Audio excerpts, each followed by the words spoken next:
அவர் முகம் முழுவதும் ஒரு பிரகாசம். மூடிய கண்களுக்குள் சுடர் தெரிப்பது போல் ஒரு பிரமை. பார்ப்பவர்களை எல்லாம் பரவசப்படுத்துவதற்காகவே தோன்றியது போல் அமர்ந்திருந்து போதி மடம் தந்த அந்த ஞான சூரியன். பொழுது புலர முற்பட்டது. மெல்ல கதிரொளி எங்கும் பரவுவது போல் அவரிடமிருந்து ஒரு மெல்லிய அமைதி எங்கும் பரவி கொண்டிருந்தது. அந்த அமைதியே தானாயது போல் அதனுள் மூழ்கி அமைதியாக வீற்றிருந்தார் அவர்.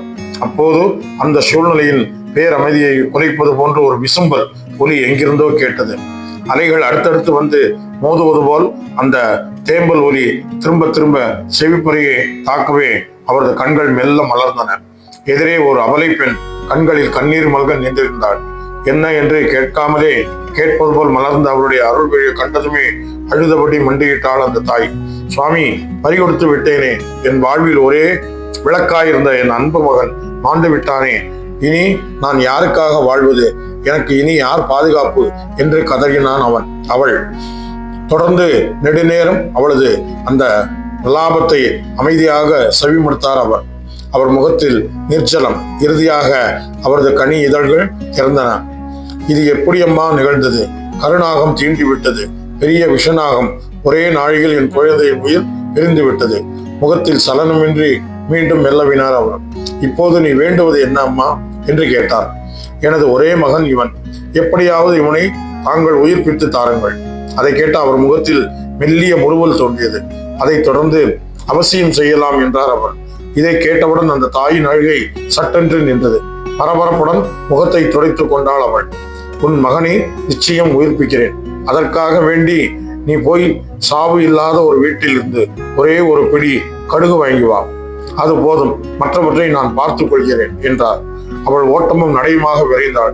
வீடு வீடாக ஏறினாள், இறங்கினாள். ஒரு பிடி கடுகுதானே அவசியம் தருகிறோம் என்றவர்கள் வீட்டிலே சாவு உண்டா என்ற கேள்விக்கு மட்டும் பல வகையான கதைகளை சொன்னார்கள். மகன் இருந்து 3 மாதம் ஆகிறது. சென்ற வருடம்தான் என் கணவரை பறிகொடுத்தேன். போன வாரம்தான் என் தாயார் காலமானார். வீடு வீடாக ஏறி இறங்கிய உண்மையை உணர்ந்தாள். உலகமே ஒரு துயர் மேடையாக இருக்கிறது. அப்படி இருக்கையில் இதில் தனக்கென தனி துயரம் என்று தெளிந்தாள்.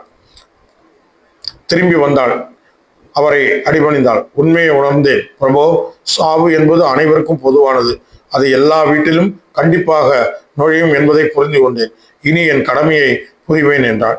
புத்தரி முகத்தில் மலர்ந்த முறுவல் புன்னையாக கழித்து ஒளிந்தது.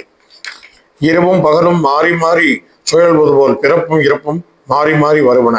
பிறவாதான் மட்டும் இரவாதான் மரணம் என்பது முடிவரை அல்ல. நாணயத்தின் மறுபக்கம் வாழ்வின் கரை. உறங்குவது போல சாக்காடு, உறங்கி விழிப்பது போல பிறப்பு. இதைத்தான் திருவள்ளுவர் சொல்கிறார். இதேதான் புனரபி ஜனனம், புனரபி மரணம், புனரபி ஜனனே ஜடரே சயனம் என்றார் ஆதிசங்கரர்.